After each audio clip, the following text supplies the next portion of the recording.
Hi everybody, here to do a short Let's Talk video. So there is a feat called Vital Essence. Vital Essence does three things.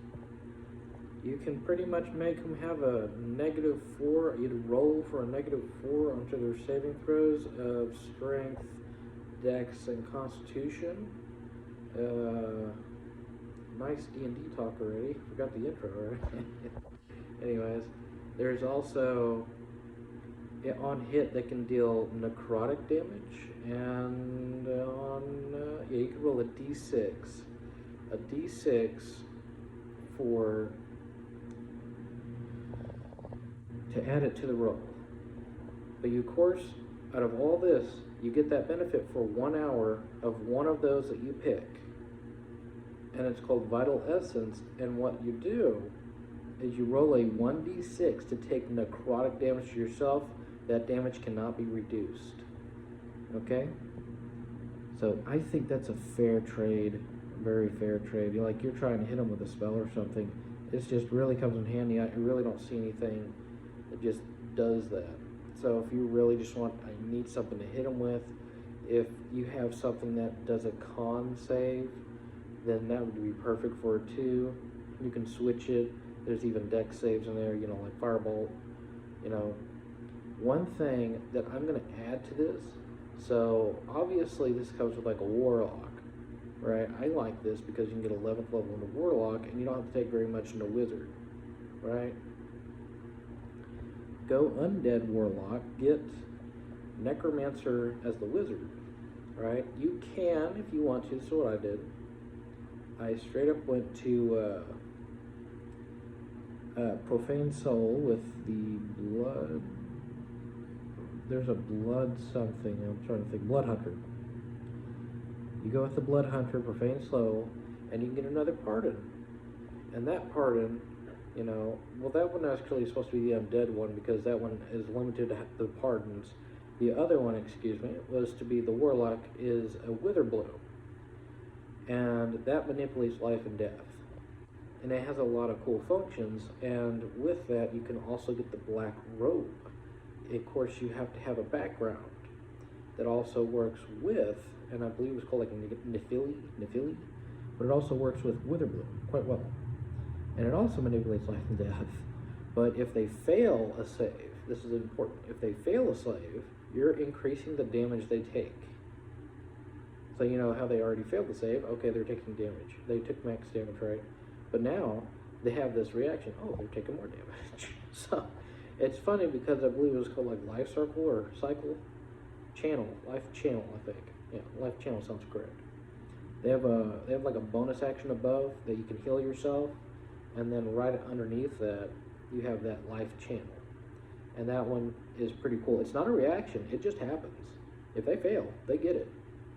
I looked at it like 3 times because I kept thinking it was a reaction. It's not a reaction. It was just, boom, they automatically get dealt that damage. Now, here's something that's even more funny, and I want to add to it. Even if they're making a Constitution, Dexterity, even Strength saving throw, right? Here's a cool aspect. You have the undead guy over there, right? Let's say you've already done that bonus action. Any attack that you do while you're in that form, any attack, right?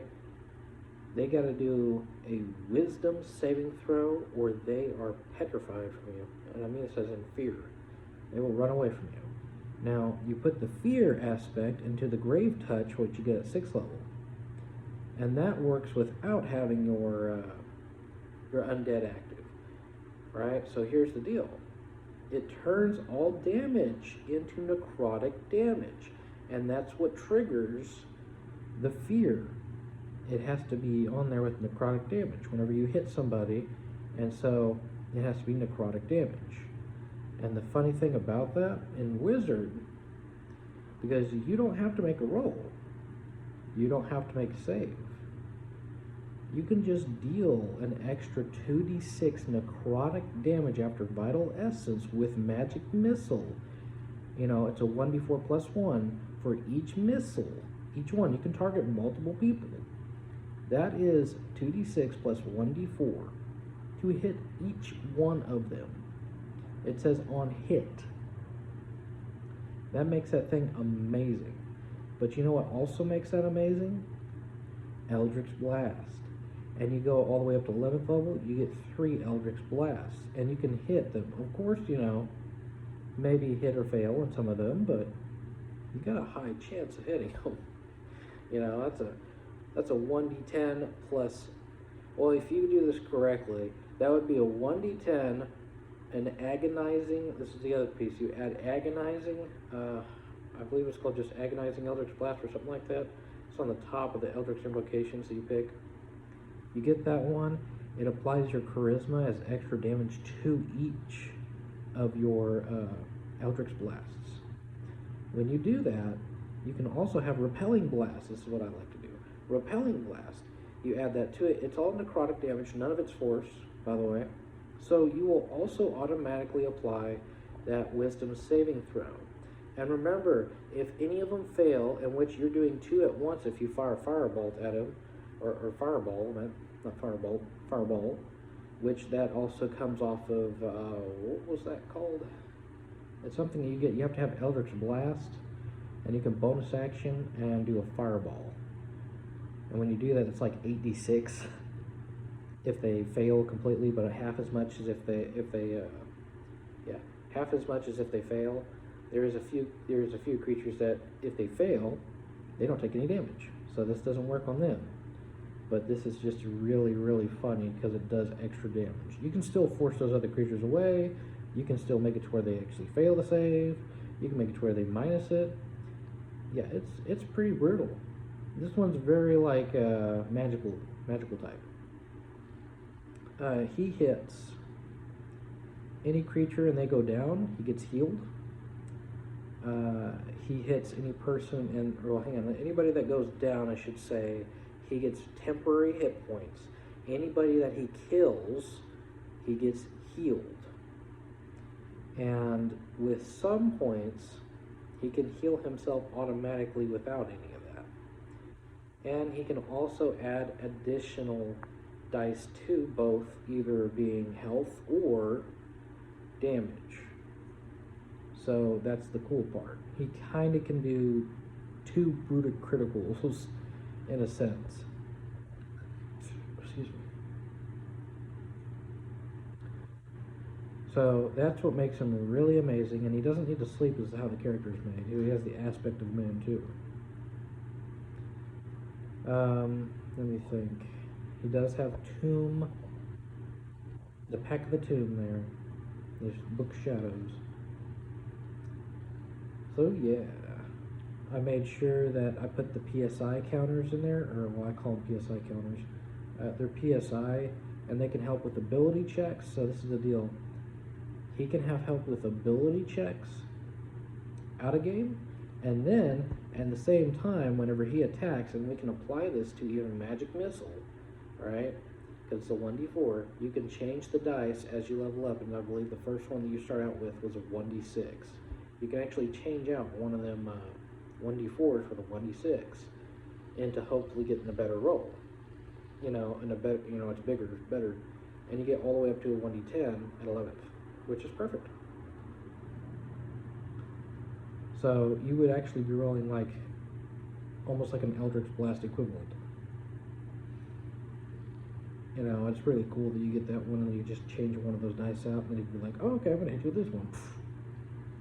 And then you got 2 wisdom saving throws you gotta do. Ooh.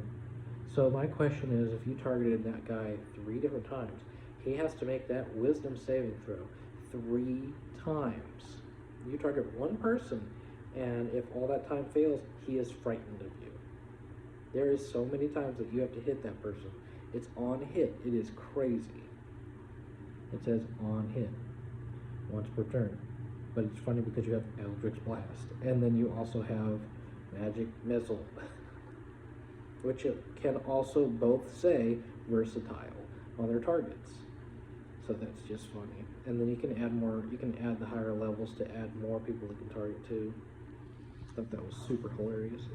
Just go over there, you shoot 5 guys, they're all like sit there like, ah, and run away. He is a little bit monk, and the reason why he's a little bit monk is he has the long death on him, and that's why he gets the 5 temporary hit points. Also, if he does the attack action, he does a bonus action, he can smack him as well. By the way, his punches, all the damage turns to necrotic.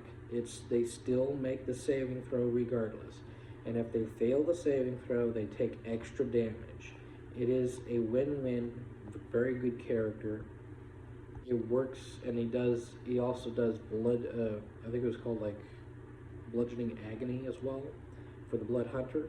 So they would also deal necrotic damage every single time whenever they try to attack you. And they have disadvantage on some things too, which makes it even more funnier. So, yeah. So it's like every single time you have to take a wisdom saving throw on your turn, and then you have to take a wisdom saving throw every time I attack you on my turn. That makes it like, oh my goodness. It's like super duper messed up. And it's every single time they make an attack too. So it really punishes them. And it's like, dang. Like 1, 2, 3. Ooh, ooh. And then, you know, even one of those, if they fail it, they have to run away from you. One attack, yeah. They'd be frightened on their turn, which is extremely funny. They hit you, you're just glowing with their. That would be super funny. Super funny. Anyways, yeah. Thank you so much for listening. This has been Let's Talk D&D.